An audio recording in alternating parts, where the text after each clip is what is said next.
Welcome in, everyone. New episode of Modern Symposium. I'm Nick Camholes. I'm Richie Mears. As we approach this election season, I think we're going to do, a couple politics episodes here coming in. It's kind of what's on everyone's mind. So to kick us off here, I was listening to an audiobook of The Hitchhiker's Guide to the Galaxy, and I think this is a pretty good quote to start us off with. It says, "The president is very much a figurehead. He wields no real power at all. He is apparently chosen by the government, but the characteristics he is required to display are not one of leadership, but one of finely judged outrage. For this reason, the president is always a controversial choice, an infuriating but fascinating character. His job is not to wield power, but to draw attention away from it." Um, I thought that was a really apt quote. Me and Richie were talking the other day about campaign contributions and how donors really may be the true powers that lie. What do you think about all that, Richie? What about that quote? Yeah, I mean, it definitely makes you think of Trump when you're reading it. That book is an awesome book. I read it a long time ago. I definitely want to reread it because it's just a great. It takes a real good satirical view of humanity, and it is just a classic. But yeah, I mean, I think that is generally right. Where, as we were discussing, I mean, it's kind of well known that politicians can be bought by corporations. Therefore, if corporations are spending all of their money trying to manipulate politicians and basically turn them into puppets, then how much of a say do we as people really have when it comes to our vote? Because yes, we can vote between one puppet who's controlled by these corporations and another puppet that's controlled by these corporations, and none of them are going to do what the people are asking them to do. They're going to do what the corporations are asking them to do. So it's like, what's going on here? Have we kind of corporatized politics in our country? And if so, that could that potentially be a catastrophic problem? I would tend to think so. Yeah, no, we were talking the other day about Citizens United. It was a bill passed in 2010 that essentially allowed for unlimited anonymous dark money to be channeled in to political candidates. Ever since then, you've seen the rise of attack ads. You've seen, the rise of character attacks against candidates.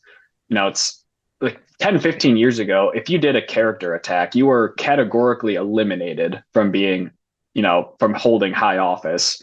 Nowadays, it's kind of just the gold standard. So we're really seeing a de-evolution of our, highest esteemed, supposedly smartest people, who run for these political offices. And more, it's seemingly like they truly are puppets on a string being controlled by, who exactly knows, but probably whoever has the highest vested interest in, these policies that are being written. Yeah, and just to kind of clarify a little bit on that Citizens United case. So what Nick's referring to here is it was a case in 2010 where Citizens United, which was just an organization, put out I think it was an anti-Hillary Clinton movie or something like that.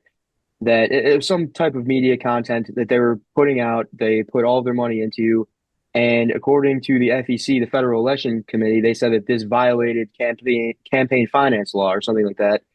And so they went to court, and what the Supreme Court decided was that organizations such as Citizens United and other PACs and super PACs are allowed to take as many donations and use as much money as possible to promote a candidate under free speech laws as long as they don't coordinate with the official campaign.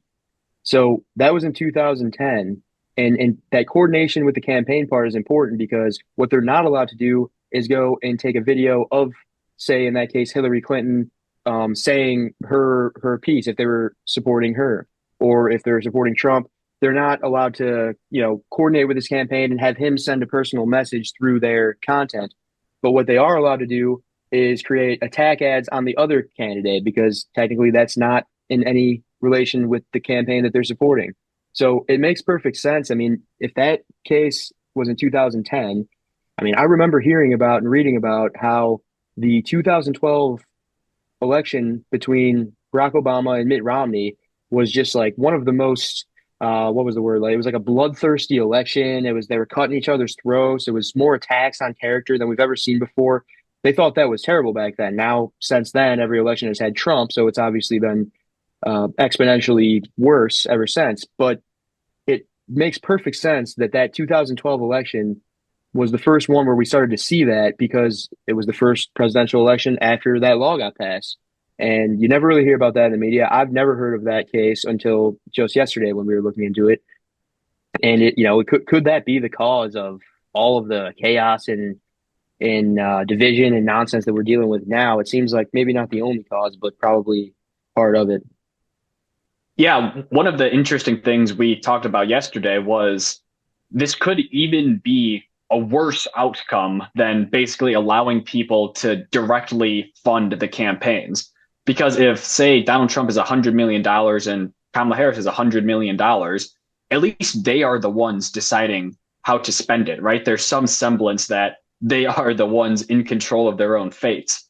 Whereas now, since you can't coordinate directly with the campaign, you are essentially running a campaign separate from the candidate. You are the one now controlling the narrative. You are the one who are deciding where to push and where to pull. So it's even more of a probably poor outcome for the American people. The fact that it's not even going directly to the campaign, it's going to some shady group of individuals with their own ulterior motives who then get to decide how they use it no matter what. Yeah, yeah, I see what you mean there. It's you basically have two campaigns running in parallel, both supporting the same candidate. One's the official campaign, and then the other one is this like corporatized campaign. But the corporate one is able to have an unlimited amount of anonymous donations, and the other one has to go abide by the campaign rules. Now, I don't know if it's there yet, and we were looking up some of the numbers. It doesn't seem to be, but if this is the rules that we're playing by, couldn't you see potentially in the near future that eventually these super PACs and these organizations that aren't technically the official campaign, they end up with all of the donations, so they have all of the funds, so their campaign is more powerful than the actual official campaign, and now you've just basically made each politician into a employee or contractor of corporate money. So it's like it totally screws up the whole kind of checks and balances systems that's supposed to exist between the government and the corporations. That's like being able to donate to the ref of a football game in the middle of the game. It doesn't make any sense if you're trying to optimize for a fair and balanced, system of power distribution between government and companies. So it's I don't think anyone's in favor of that. Other than those corporations who are profiting off of it and the politicians they sponsor. Yeah, right. So who wrote that law, read it, and said, this sounds good for the American people? Unlimited dark money coming in to our campaigns. I think foreign investors can get in on that. From my understanding of it, you Yeah, know, there was something like that where if they have like a subsidiary company that it was founded or exists in the United States, then they technically qualify as having a United States company. Therefore, they are allowed to donate to those. yeah, so you have unlimited amount of corporate interests being funneled in. You have unlimited amount of foreign relations being funneled in, and just seems like a recipe for following anyone but the American people's will. Yeah, yeah, definitely. And yeah, it just doesn't make. I mean, I say it doesn't make sense, and I mean it doesn't make sense from a systemic design perspective, where we're trying to build a system that will work. It doesn't make sense in that aspect. When we look at what's actually happening in the world, it makes perfect sense. There's reasons why, some of these, like, there's reasons why big pharma can continue getting away with atrocities, and there's nothing that seems to be done about it other than slaps on the wrist, because those are the guys who are who basically sponsor the politicians. So when they're all on the same team, and the other 80%, 90% of the people who are constituents of the nation don't have nearly as much of a vote as the people who are donating the billions of dollars to promote the media campaigns, then the system's broken, and how do we fix it? The longer it goes on, the harder it is to fix. This if it's not already there, I can see this growing into a monster that just swallows the entire system whole.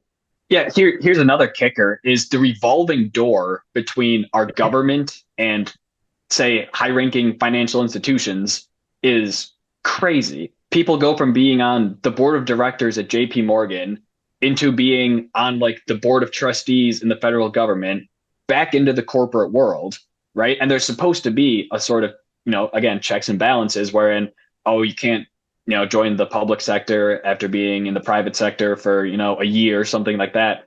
They get around it as they always do. It's just one of those things that you can see how clearly problematic this revolving door, this, era of I scratch your back, you scratch mine, is truly only beneficial for already powerful people. And it just becomes harder and harder for the will of the people to be heard against the millions and billions of dollars that get thrown at these politicians. Yeah.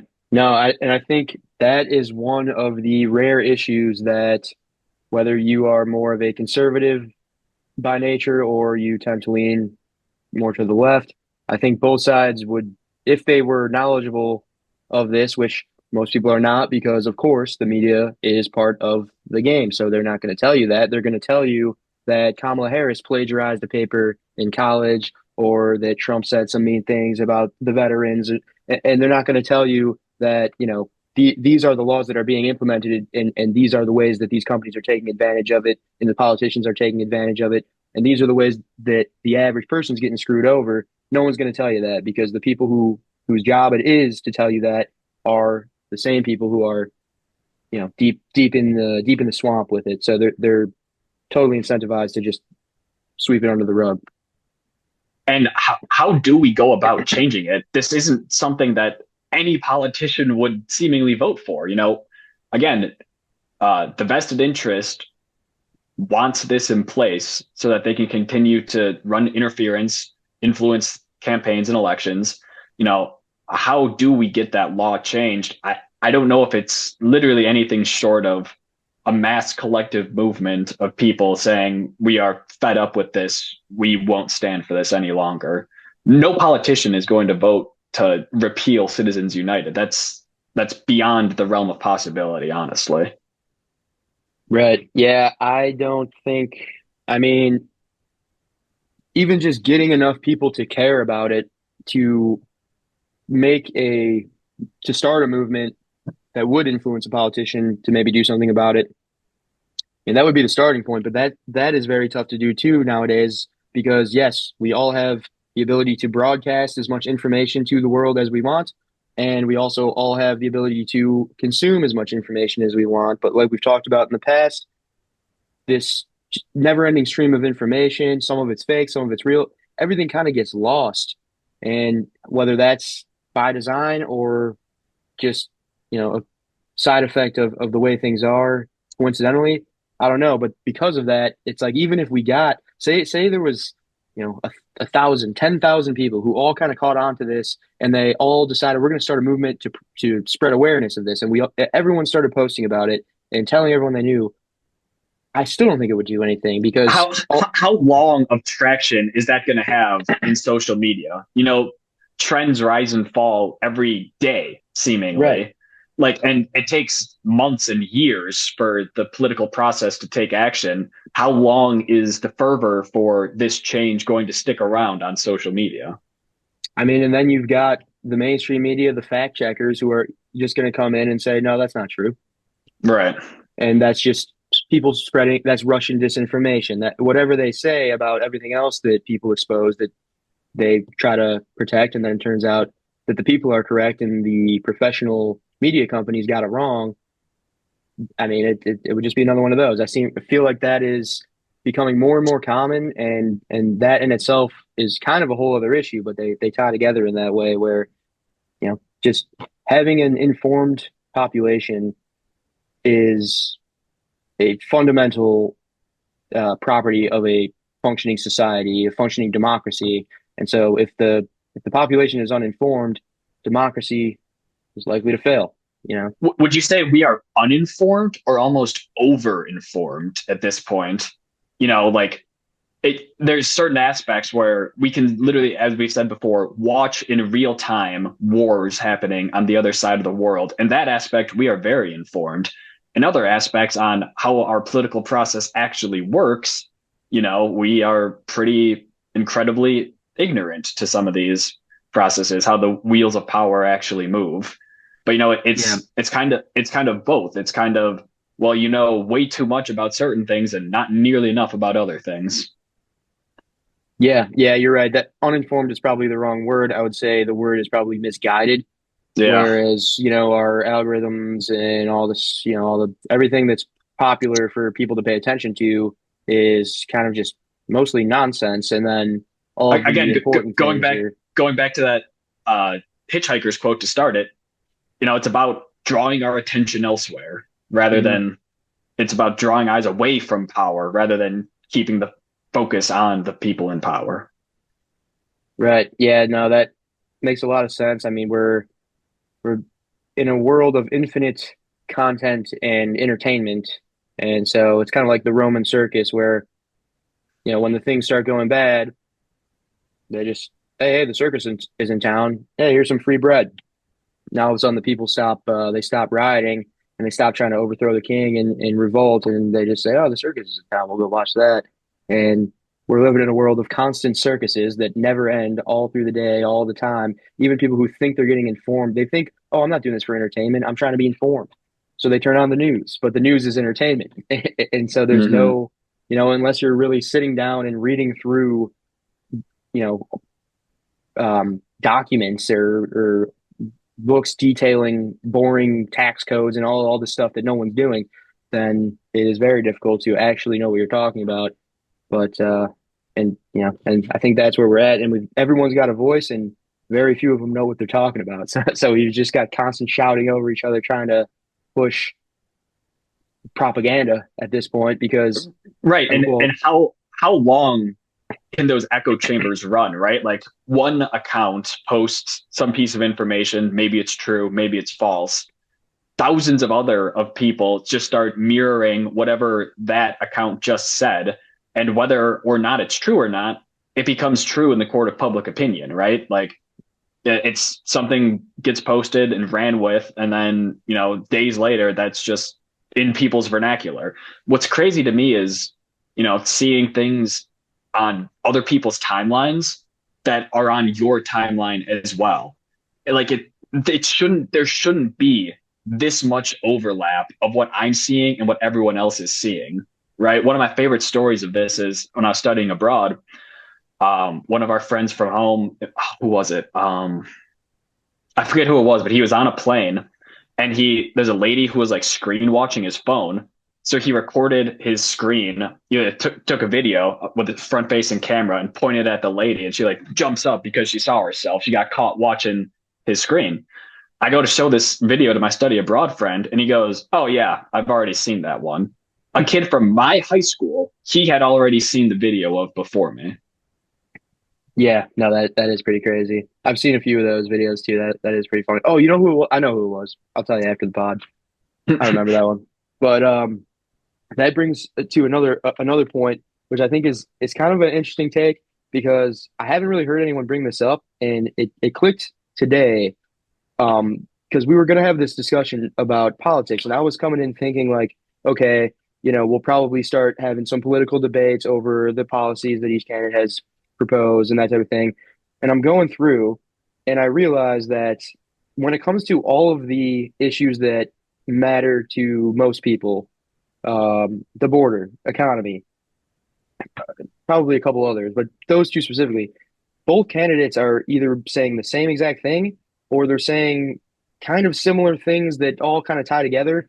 And neither of them, there's not an issue really where they're both on opposite ends, where it's like, oh, yeah, I am pro this and I am anti this.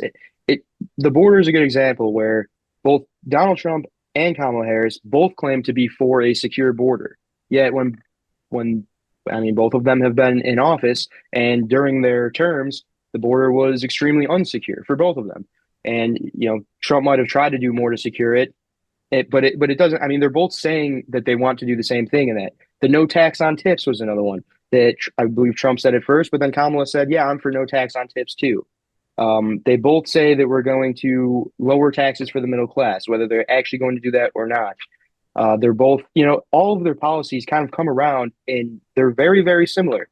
Yet, if you were to go to a Trump supporter and ask what do they think of Kamala Harris's policies, he would say they're terrible. Those are the worst policies ever. Our country is going to Right. be destroyed. It'll be the Yeah. last election ever if she wins. And if you ask a Kamala supporter, they'd likely say the same thing about the other side. And so people are so divided about the candidates when the policies are not that different. So it's like, how could this be the most? It has to be a cultural thing, I think. And the more I think about it, the more it makes sense. Is that no one even really gives a shit about policy anymore? It's all cultural, or at least mostly cultural. And I think that Yeah. that fits um the landscape more. If you were to think about it as a cultural issue, it's like, okay, now I see why people really like Trump or really hate Trump, or Yeah. No, I totally agree. Like, all right, foreign policy. We have bare minimum two wars that I know of ongoing right now, probably more. Ukraine and Israel. Both candidates definitely support both Ukraine and Israel, and neither of them are saying, "Oh, well, I support this one side, but I really think we should try and stop these wars." They're saying, "No, we are going to pledge full and unconditional support to both sides," right? Everyone knows America loves having its war machine running. It's one of our most profitable exports is war, right? And all right, so foreign policy, they're both the same. Border, oh, we both believe in a secure border, like you said. We're both going to lower taxes for everyone, right? And right, you start breaking it down. It's what is the actual difference between the two of them? And like you said, the difference is a cultural aspect. Now, ideally, there would be vast differences between many different politicians, right? If we could have something other than just this duopoly of two candidates, two different parties with the same views. Why do they have the same views? Well, I imagine it's because mega corporations donate to both of them and highly influence both of their campaigns, as we've been talking about this entire time, right? Keeping the money from flowing into politics is one way that we can stop this. Another way that we can maybe stop this is hopefully introducing more political parties. yeah, no, I think that I mean that it's tough just because of I mean we've seen it with RFK. It's they're gonna just the game's kind of rigged, but I mean it is RFK. I think is a good example of someone who maybe this election did not gain enough support to actually be in the running, but did make enough of a kind of a he got enough of a movement behind him where he got some attention and could help be like a stepping stone to eventually get there.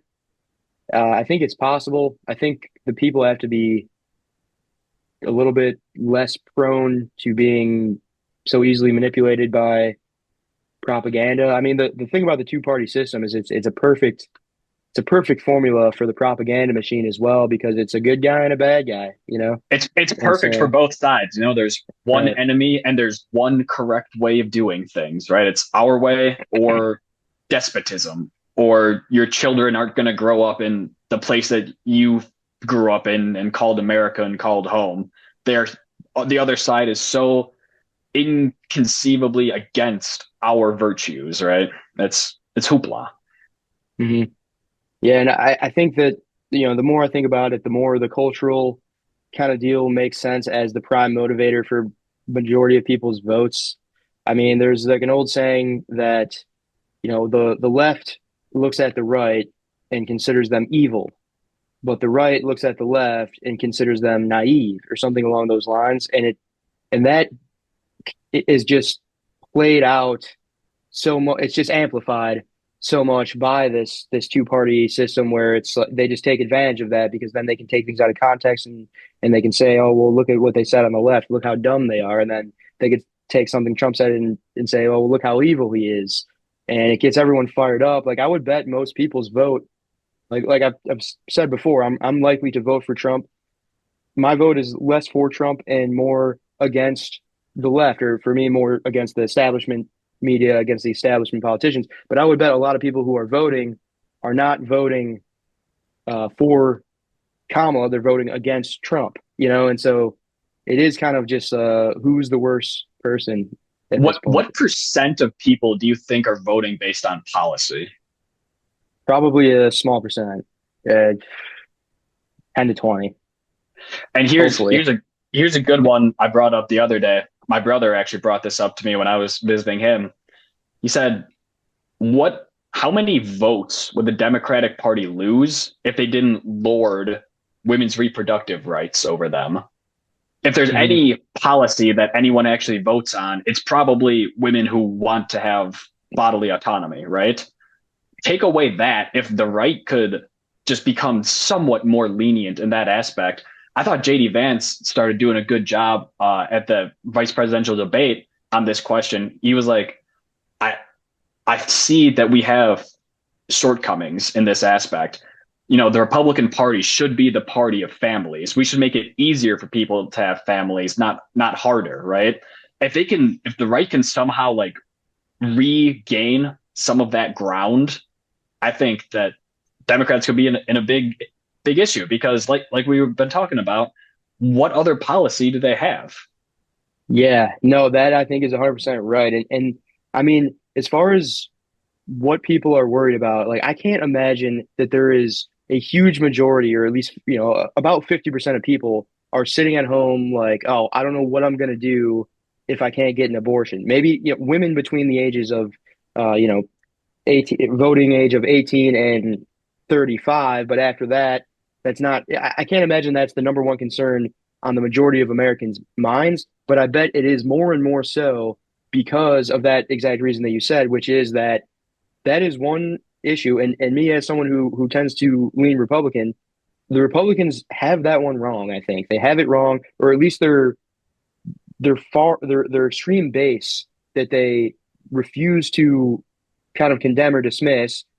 They have them kind of by the balls, where it's like they're stuck supporting a pretty radical and rigid structure when it comes to laws against abortion, whereas the Democrats have so much room to stand there because they can hold that one over them for as long as they refuse to cede any ground on it.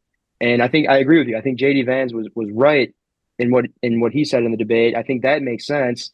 And then he just got absolutely just cooked by everyone on the right for it. That was some of the right leaning Did they cook them podcasts for that? the right leaning podcasts and shows, a lot of them were saying that was his worst moment in the debate. They were Oh pissed. my God, I thought that was his Which, best moment in the debate. look, if you're trying to win, like that's what I'm saying. If you're trying to win over independents, and you want him to stand up and say, we do support a full abortion ban, which they don't, and that's the thing too. Trump has said that too, and that's one of the things that the actual right leaning outlets don't like about Trump, and they don't, and that's one of the things I like about him is that I mean, that's the one of the main issues where I do not lean right. I am for the left for a lot of what I think are logical reasons. The right, they want to have it both ways on that issue, where they want to say, okay, well, it's not the government's job to support the impoverished, and if you can't afford to have kids, then you shouldn't have kids. At the same time, not allowed to have an abortion if you have an unexpected pregnancy. It's their You their can't claim have it both being ways. Yeah. their claim being, personal responsibility, which in most cases I'm for, and saying, okay, well, if you had sex and got pregnant, that's on you. Yes, but also you have to understand that the culture is not what it was in 1920, and just because Ben Shapiro says so doesn't mean that all of the Gen Z kids are going to just say, oh well, Ben Shapiro said I shouldn't have sex, so I'm not going to. We're dealing with a real life problem, okay, not some fantasy problem. So I'm with the left on that one. One of the few that I am, but Yeah, and all right, so that's one policy issue that you can actually point to and say this is a concrete thing that some voters are voting on. All right, everyone's number one, not everyone's number one issue. Sorry, the number one most popular uh, topic for every like what is the most important aspect of this election for you? Everyone always says the economy, right? It's always the most popular one for years running. It's been the most popular answer. What economic differences is there going to be in a presidency under Kamala or a presidency under Trump? I don't think your day to day life is going to change that much with either of them, right? So at a certain point, what are we debating? What are we running on? You know? Yeah, I mean, and I was thinking back, the 2016 and then the 2020 and now the 2024 election. The 2016, I I wasn't really thinking much about policy at the time, but 2020, I do remember thinking, okay, I'm going to vote for Trump because of mostly policy. There was a lot of policies that he did during his presidency that I thought were good, and that the left were pushing towards the end of his term, right when the election was coming up, that I thought were bad. Like I was against the lockdowns. I was against the vaccine mandates. I was for the prison reformation that Trump did. And so policy was on, at least on my mind, and I think on a lot of people's minds back then. I think in this election, it is not on No, anyone's mind. I don't think it's on no. anyone's mind. I think it is a culture war to the max right now, and it's we're reaching the conclusion of this trilogy that has been the Trump culture wars, and it's just we're seeing like the grand finale battle go on right now. Where does the Republican Party go from here? All right, Trump wins or Trump loses. Where do they go after this? They built this whole thing around one man, right? And time again, you see when you build around one person, that tend to leads towards failure because inevitably the one person has to step aside. Mhm.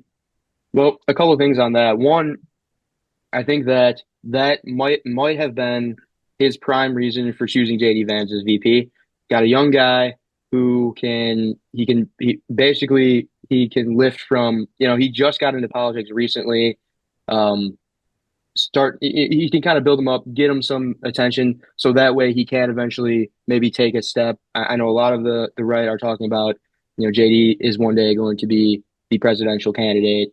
So I think that's I don't know whether it was Trump's intention or not. I think it was definitely the Republican committee's intention. The other thing on that is, I mean, I would also say the same exact thing. I would agree, but I would say the same exact thing about the left, because just as the right has built an entire coalition around this one man, it, I would say that the left has built an entire coalition against Oh, this that's one man. against the one man. That's And I would that's say the pretty left true. is, Yeah. I mean, I think it's like you've mentioned before that Trump has this cult of personality where it's a lot of it's a lot of people who, like we've talked about, they're just infatuated by the thought of Trump. They just look up to him as if he's like their idol, and that's a problem because he's got the charisma. He's a populist leader. He's able to sway people, radicalize people. I think that could be a problem, but I also think that same problem exists at a similar magnitude on the opposite end of that coin, whereas the left are looking at this man as, he's the orange Hitler, he's the devil. And so they are equally as prone to this kind of just charismatic, well, not charismatic to them, I guess, but you know what I mean? This populist leader who is just, No, yeah, I mean, no, that's a great point because it's. I ask, well, where does the Republican Party go from here? They built it all around one man. I didn't even wasn't even thinking about the fact that the last 12 years have also been centered around Trump for the Democrats. They're literally mhm. saying we are the good guys. We're the only good guys, Like maybe you don't love Joe Biden because he's old. Maybe you don't love Kamala Harris because she has the personality of a glue stick, right? But we are the lesser of two evils. You've heard of that thrown around 1,000 times. The lesser of two evils. Well, Yeah. what happens when the great evil disappears? When when your pitch is I'm the lesser of two evils, so that Yeah, is not a great long-term strategy, I don't think. But it is. It is not. I think that's about our time here. Stick around for the second half.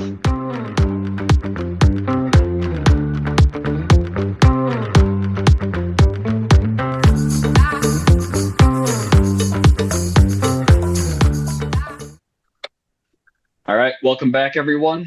So to start us off here, I think we're going to do something that politicians never do. We're going to talk about policy. Uh, so we are talking about what our number one issue is for either of us. And for me, my number one issue this election cycle is probably the foreign wars that are going on. I'm 26 years old. I'm right now currently on the cusp of the age where they would draft you into the military. I don't really want to be drafted into World War III. So I very much would like to see these conflicts resolved in some form of manner. That being said, what is the manner in which these conflicts should be resolved? Uh, what do you think? Yeah, I mean, I'm obviously not for airstriking civilians either. But yeah, I mean, well, I guess the question would be then with these two candidates, I mean, is there a good solution? I would say if you were trying, I think when it comes to foreign wars, I would say that Trump might win that one for me, just because, I mean, he has.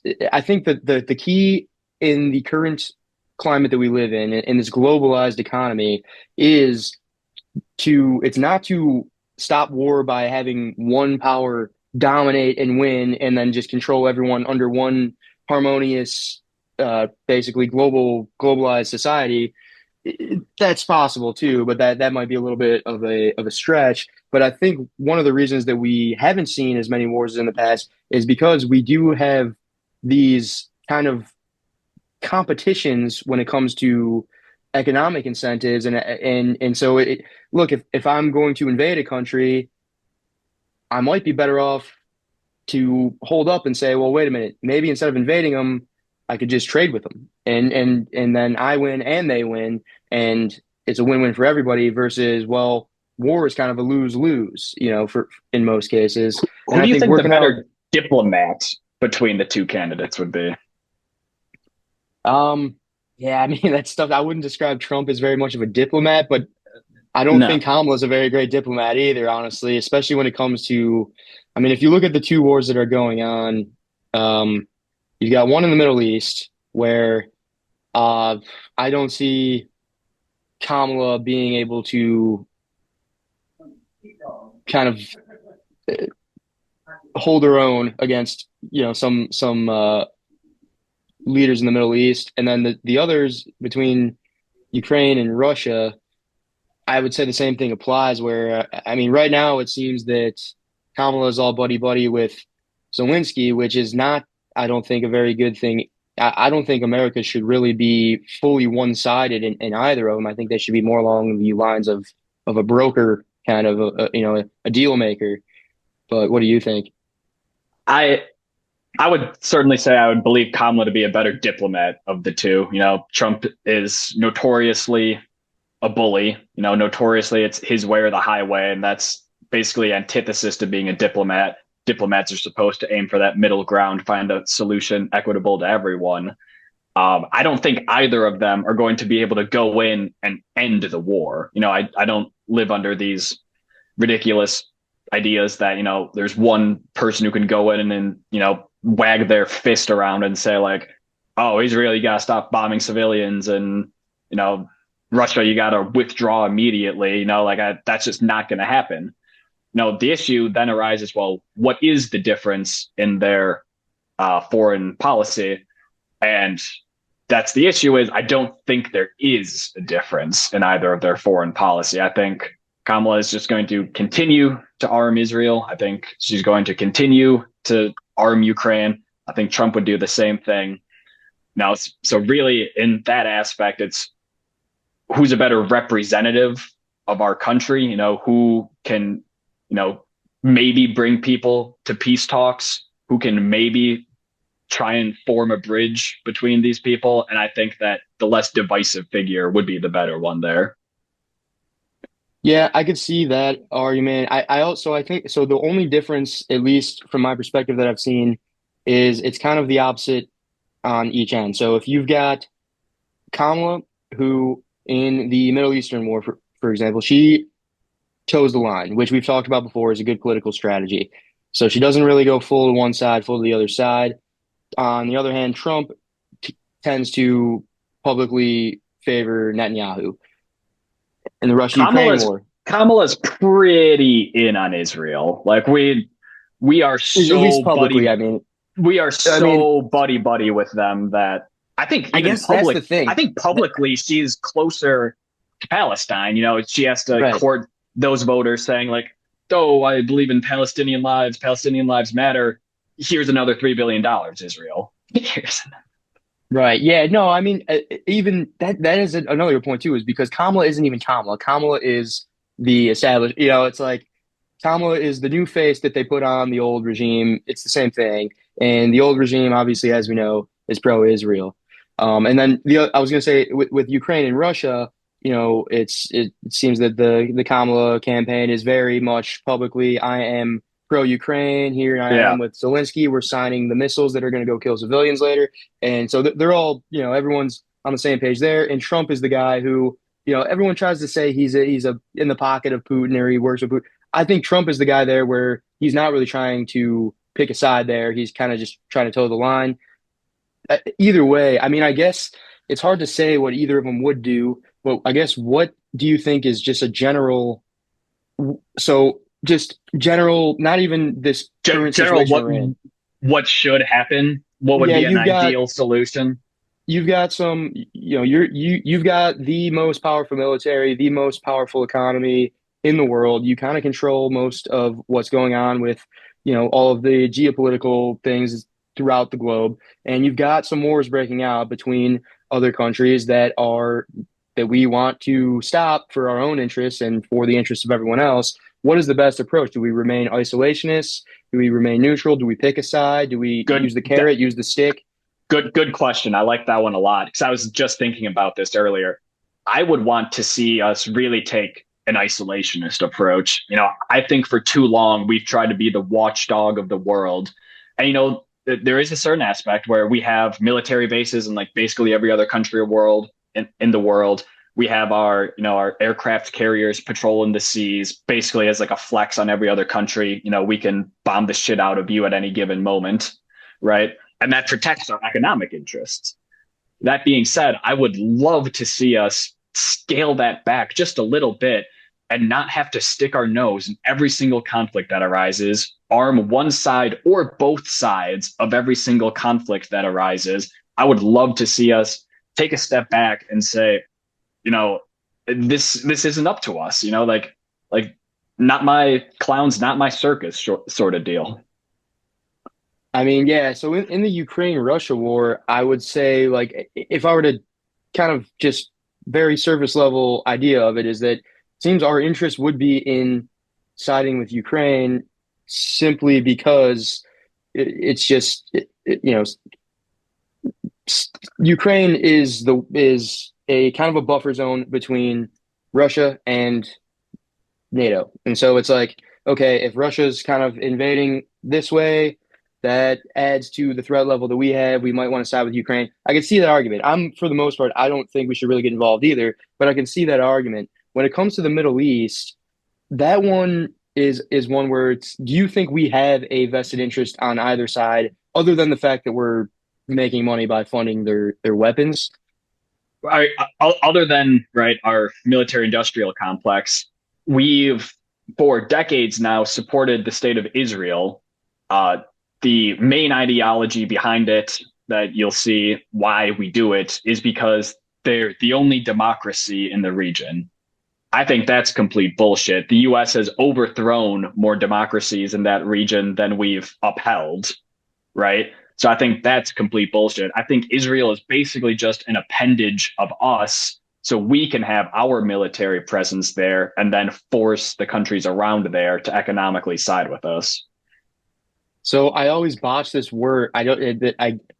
I mispronounce it every time. Hegemony. Is that correct? Hegemony. Yeah. Yeah. Does hegemony have a role? Do you think, or is that even a legitimate?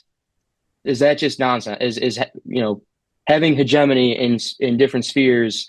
Is that an is that a reasonable idea for a country to pursue, or is that just kind of like some nonsense that we came up with as a reason why we need to put our troops everywhere, do you think? I mean, it kind of just depends on your idea of the philosophy behind it. If you think that it's good for a country to go out and spread its ideas and try and accrue as much influence as you can, that's what hegemony is. It's, a sort of cultural coming together. It's, back in the day when Alexander took over the known world, he spread Hellenism, quote unquote. That was the cultural hegemony of spreading your ideas to the rest of the world. It's then kind of just depends if you think that your culture is worth spreading. Is it kind of like a, I could see it also being kind of a game theory idea where it's like, okay, if we don't spread ours, then, if so, say, If we don't everyone spread ours, agrees. someone else will take control, and then we'll lose our ability to fight off further implications in the future. Yeah, I mean, I think that was the case in the Cold War where neither side really wanted to provoke the other side. Both of them, at least it seems so, is that they were both acting in their own defense, but by doing that, they were scaring the other side to building up more and acting in more, that America would see the Soviet Union building up their defenses, and they would say, "Oh, they're building up their defenses so that they can attack us." And so then we would build up our defenses, and then the Soviet Union would see that and say, "Oh, look, they're building up their defenses. They must be about to attack us, so we need to build up ours more." And that keeps going on. I think the same thing exists with cultural influence as well. And so it's just kind of a Bosch game theory where both sides are going for the money and both are getting screwed, kind of. Yeah, right. It's one of those deals where it's like, oh well, if we don't spread ourselves out, then someone else is going to spread ourselves out. We could face an inability in the future to be able to practice our culture. Uh, with the global, communication the way it is, I think there's a pretty good chance we can avoid that through communication.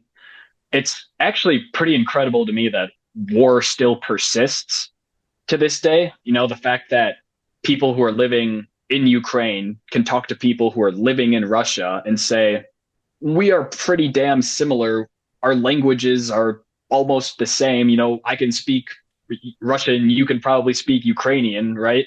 It's one of those deals where I just don't understand where where war can continue to persist if people are allowed to communicate with each other. I don't know.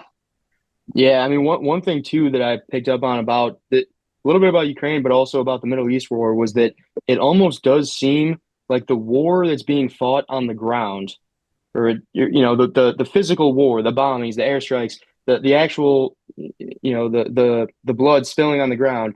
That is kind of the war, but there's also a bigger war going on social media where both sides are also trying to spread their propaganda to win over the rest of the world. So you've got, it's like You that's have to part win of the the war. culture. You have to win the cultural war as well. Right. If Yeah, they treat if it you as if it's vanquish part of the war.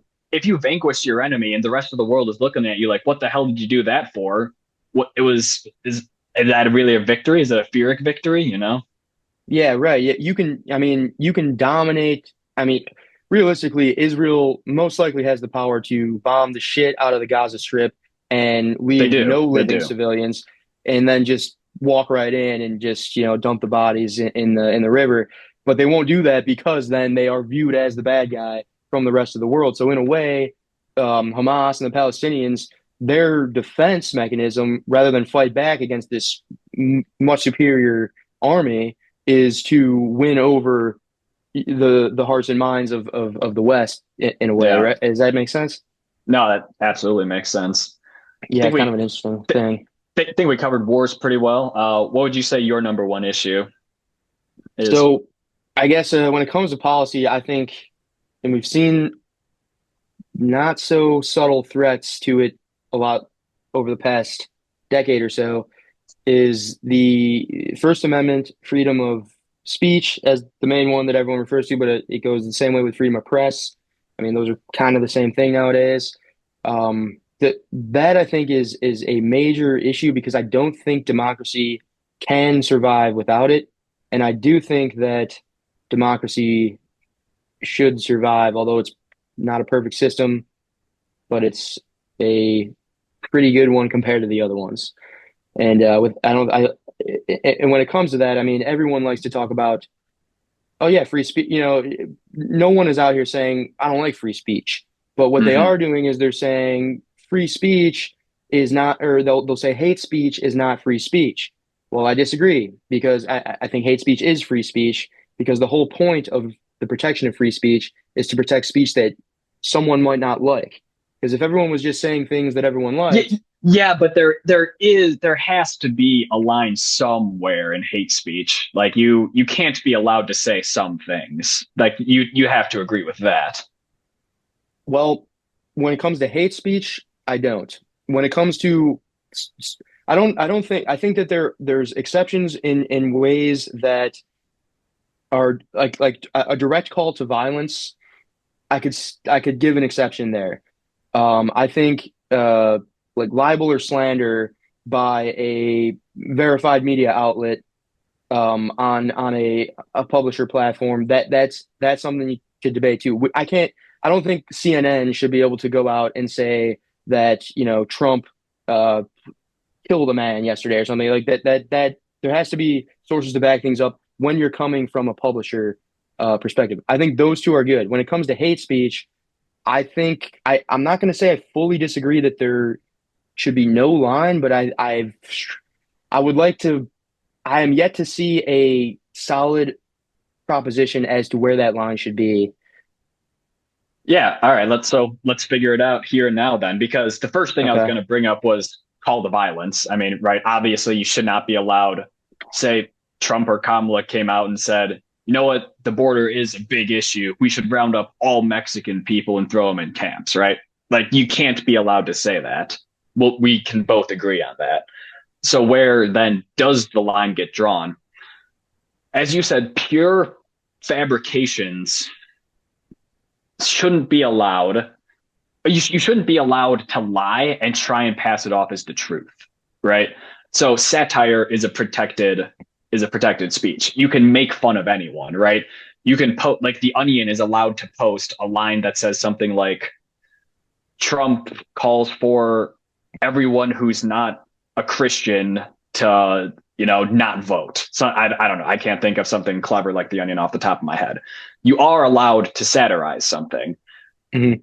You should not be able to write, like CNN should not be allowed to say Donald Trump ordered the execution of 10 people yesterday and pass it off as true information. So clearly posting falsities, I think, also should not be allowed in free speech. So Libel I and mean, that's yeah, an iffy one too. Just to hold up yeah, on that no, one for a sec. So that one is a very tough one because I am very much against the mainstream media and all these media outlets making up nonsense, and they seem to do it a lot. At the same time, though, I don't think like the average person, like if a normal guy were to tweet something that's false and they get flagged as misinformation, there's problems there too because who is it all comes down to, like we've talked about before, the idea of objective truth is starting to disappear as we know it. And so who is then, if we were to say you're not allowed to lie, well then who is the determiner of the truth? Because right. then the government can just start labeling everything, oh nope, that's a lie. That's a lie. So I think you should be allowed to lie, but I mean, it's tough. I think like on social media, that's the town square. I think you should be allowed to lie. You shouldn't be banned for lying. But in that town square, you will then get community noted by all the other people who say, wait, no, that's a lie. I think you should have to, if you're a media publication, that's a different one. And I think you should have to be able to show your sources and you shouldn't be able to fabricate sources for sure. Because that's another thing So too, is what if so so someone lied to you and you repeat the lie? You know what I mean? It's very so tough. It's very tough. that's a tough one itself because all right, so you post something on social media that turns out to not be true, right? You heard something, it turns out to not be true. You shouldn't be prosecuted for posting something as a guy with 150 followers that you didn't even know you were lying about. Maybe you did know you're lying about. Maybe you were just pissed off and you wanted to tweet out something false about someone, right? Probably shouldn't be prosecuted for that. Now, CNN, shouldn't be allowed to lie because they're a media outlet. So you have one end that we say you should kind of be allowed to lie. The other end, you shouldn't be allowed. Where's the cutoff? Is Elon Musk allowed to lie on his platform? He has Right. 100 million followers. What's the definition of a media outlet? I mean, right. Elon has more reach than CNN. Joe Rogan has more reach than CNN. So that's a So very then, tough is it one. illegal for Joe Rogan to lie? That is a very tough one that probably never existed before until the social media age because no one had, if you had that much reach, that meant you were a channel on TV or on the radio. And so you were a company, you were a registered media outlet. Whereas now anyone can just start. I mean, we can hypothetically get 100 million followers and just start spreading nonsense. That is a bit of an issue, but it's also tough because if someone like Joe Rogan or Elon were to say something wrong, chances are so many people see that they get fact checked a million times in the comments, and so the Right, it's right. But just like, tough. It's just but Trump or Kamala goes on and they lie, right? And they yeah, do they get lie a fact hundred times. and they do get fact checked, the next day or whatever. But the thing is, 100 million people saw them tell that lie. They believe them. Then 20,000 people see the one tweet on Twitter saying, "Oh, actually, that line was false." It's a Hmm. big, big gap between the amount of people who saw the lie versus the amount of people who saw that it was in fact a lie. Hmm. I mean, but then the next question becomes then is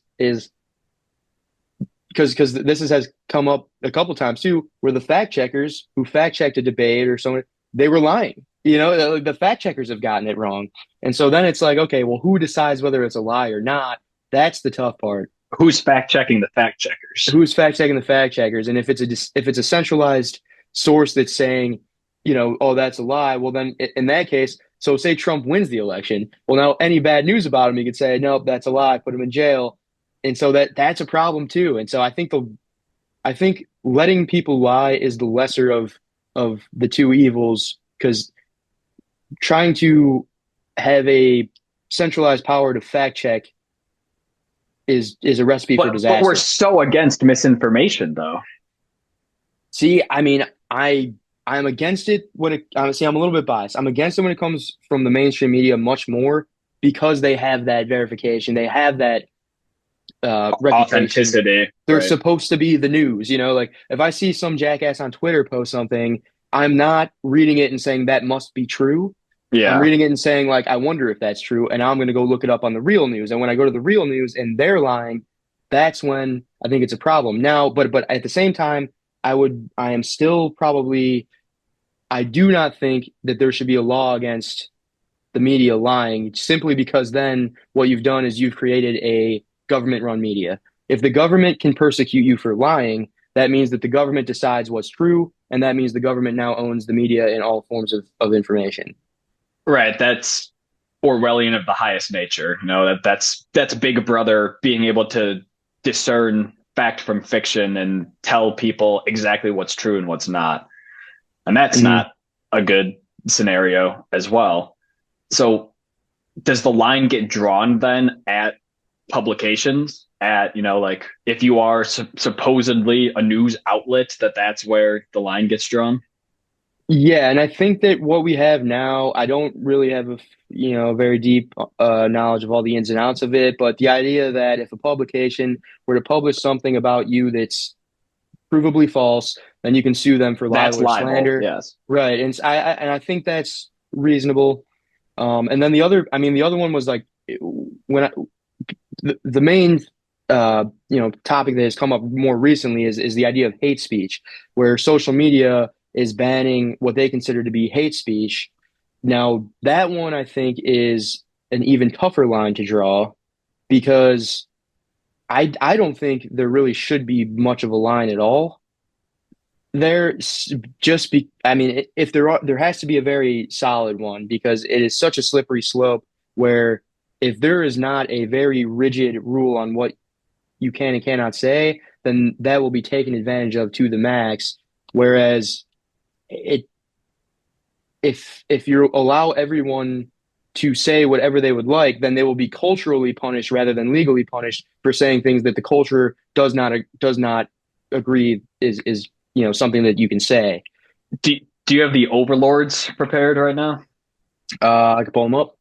I think we should ask them what speech is currently not protected by free speech. Okay. Because, you always hear the one, you can't yell fire in a crowded room, right? And I think that one's not even like true. I think that one you like can do. But like, So we the tested certain out. the certain aspect of, you can't incite panic. You can't incite a riot. You can't, again, call to action, violence. That has to be not protected, right? You can't be Yeah, allowed to go out that's the and that's the first one that came up. The second one was reasonable threats, meaning a threat that is, threatening to physically harm or kill someone in a serious context. Um, this one is called fighting words, personally insulting someone in a way that would provoke them to fight on the spot. That one I've never heard of, and fighting that one words. seems kind of weird. That's real. So you can't like go up to someone and start like insulting their mother. Like the person has the right at that point to sock you in the face. Yeah, I don't know. I've never heard that one. That does not seem. I feel like fighting words should be allowed. I also Um, think that should be allowed. I think, if say like I saw this the other day, you might have seen this. It was after a football game. A guy was going around I think he was a Ravens fan. He was going around looking for anyone in a Commander's jersey, going up to him and just trying to start a fight, right? So if in that case, I think whoever instigates the fight should be, yeah, held liable. if fighting words are defined as like, hey, fucking fight me, then yeah, that I guess. All right, I guess that makes sense. The other ones are defamation, which is libel and slander, like we talked about. Yeah, Child pornography makes sense. yeah. Commercial speech that is false or misleading, which I believe is, Is that um, media outlets then? I think it is. Yes, commercial speech is protected unless it is misleading or promotes. So it's both advertisements and media and commercial media outlets. Okay, So like I so can't that just like makes sense. advertise that I have the cure for cancer when I don't. Right, right, right, right. And then speech integral to criminal conduct, which is a person of power instructing another to commit a robbery. So that'd be like if I work for a company and my company told me to go do something illegal, then I would Right. that makes That's sense too, I think. I think right. most They of have those make authority sense over you. except for fighting words. I think that one I would revoke that because I feel like you got to have some good fighting words every once in a while. But yeah, so no, I mean, and that's So it the doesn't list hate speech on there. no, it does not, and hate speech is currently legal, and Yeah. in which, but there's a movement against it, and there's a movement mostly on social media, but in real life too, to make it illegal, which I'm against that Well, movement. I think we well, should keep it legal. it's an issue because what constitutes hate speech, right? Hmm. Like that the set of laws would have to be so perfect and so rigid that every single instance you could refer to the guidelines and say, all right, this is hate speech, this is not hate speech. And then when you give more and more power to the courts or the government to be able to then interpret the law, that's when things start to go badly. That's when things like Citizens United arise, where, oh, well, technically we are allowed to do anything we want so long as we don't coordinate with the campaign. So, well, technically we're allowed to ban any sort of speech that brings up any sort of person's ethnicity or their age or anything like that, right? Right, and that's what I'm kind of referring to because it's been a social media thing. Like a lot of the accounts that got banned on the old Twitter before Elon got it were banned for hate speech, which I mean that's a whole different debate we could have about the private company versus the public, but it shouldn't be you shouldn't be allowed to. I mean, but there's some cases that don't fit the narrative of the hate speech, right? For example, someone was misgendering someone with what Twitter decided was, intention. They were intentionally calling someone by the wrong pronouns. Now that was considered hate speech. They got banned. They didn't get any legal trouble, but there's push for them to get in legal trouble for that. In Canada, they made a law where if you call someone by the wrong pronouns, you can get in legal trouble. And that I think is something that is a kind of a left wing movement that's spreading across the West, and I think that's a very dangerous one because once that it's hard to put that genie back in the bottle once you're now allowed to basically say that you're not allowed to insult someone. Well, then you can get to the point where Trump calls Kamala a liar. Well, that's hate speech, you know. And so, and you've also, you know, there's it's very complex when you put into, you know, the racial dynamic of it, where you know you've got if they ban racism, it's like okay, not that I'm for racism, I'm against racism, but you're going to have to define racism if you're going to ban certain speech because otherwise it could be get to the point where you know any insult towards any person of color becomes considered hate speech. That's I think that's a slippery slope. And so I Yeah, and right. you know And a more like concrete one, it can take us away from having actual debates on important topics, you know. exactly right. So how about this? You know, old people driving. You know, it's kind of something that gets thrown around. It's a tough one because you don't want to take away someone's freedom to freely move about, right? That being said, there is the social aspect of maybe someone who's had two hip replacements, a knee replacement, has terrible vision, glasses this thick. Maybe they shouldn't be on the road, right? Now, now, They're all right, blind in one eye, and right. you know Here comes the hate speech. That's ageist. it is We yes we exactly we can't even entertain this idea because you're discriminating against someone because of their age. Well, what if it's a pretty good idea that someone who's 93 years old shouldn't be wielding a 2-ton vehicle moving 90 miles an hour? right. Yes, and that is my you nailed it. That's my fundamental point. There is that when we start trying to label speech as hate speech or whatever, you know, whatever the name is, that means that you're not allowed to say it. When you start telling people they're not allowed to say something, then you outlaw an entire perspective that may or may not be right. Most likely it's probably wrong. If it comes to like, you know, racist rhetoric, sexist rhetoric, homophobic rhetoric, most of that type of rhetoric, I would say most people agree with, is probably wrong. But depending on how far you want to go with it, what if we were to say something, you know, that might be right, that happens to be taken out of context, interpreted in a way, but mixed and matched all throughout, and then it Well, somehow fits into one of these yeah, no, piles, you know? right. Here's another one, a big one on most people's mind: immigration. If you say Hmm. something like, "I believe in a very strong border. I believe people should not come into our country illegally." What if, you know, hate speech is illegal and someone says that's hate speech, right? Like you're discriminating against someone because of their ethnicity. You are wanting to keep people out who don't look like you. You're a racist. You know, you that's hate speech. You can get in legal trouble for that. Right. Or if someone were to say, you know, I don't think that transgender women should be competing against biological women in physical contact sports such as boxing. Now, that's a current debate. I'm open to hearing both sides of it, The, but the right or wrong of it, it let's doesn't matter. discuss. Let's Right. It discuss. doesn't matter Yeah. who's right. The idea that this needs to be discussed is important. But if we were to say, oh, well, that's, you know, discriminatory against trans people to even mention something like that, well, now all of a sudden we've suppressed this conversation and we may never get to a reasonable answer, you know? Yeah. Do you have any more policy you want to bring up, or you want to go into general applications of the political parties? Yeah, no, yeah, let's we got 5 minutes left if anything we want to kind of cap it off with. Yeah, no. The policy issues are big. They're important. You know, we also have to keep in mind the fact that the two parties are not too dissimilar in their interests. Both of them have corporate sponsors. Both of them come from positions of power. Both of them are inclined more or less to keep things the status quo.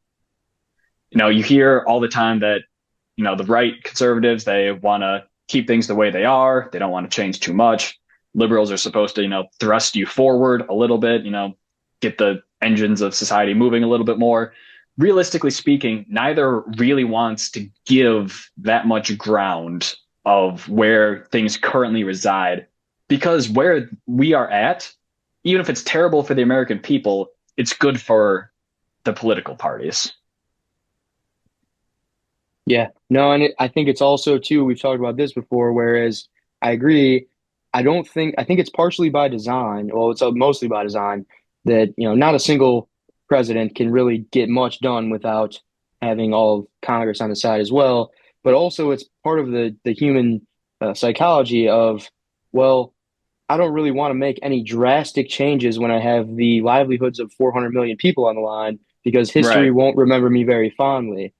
They're going to promise drastic changes because they want to get attention and that's how they'll get the votes. But then once they get in, I mean, there's a reason why no politician in recent memory has changed anyone that I know or has changed the lives of anyone that I know very drastically at all. Events change the lives, and we want someone who's competent enough to respond to events in a efficient manner, Yeah. which I think is the main role of politicians. I don't, but as these events pile up and the whole landscape of the world changes. I mean, 100 years ago, there was no social media. There was no, the culture and the landscape have changed so much where our government is not able to keep up with it as far as Yeah. changing with it.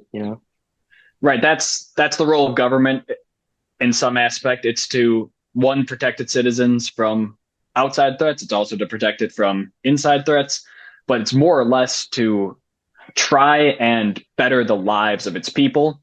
What are the best options to do that? That's where the entire political discourse comes in. And, most of the time it is slow progress. No one's going to come in and totally fix anything. I think that's a big thing to keep in mind. Progress is always slow. It always takes a while to get the political process moving. I think it's important for people to realize that no person's going to come in and be a wunderkind and just fix everything that needs fixing. It's discussions like these, it's discussions that move us in the right direction. It's, being open and, keeping everyone's views in mind, hopefully moving on the right path forward for everyone. Real quick before we call it a day, we got a minute and a half left here.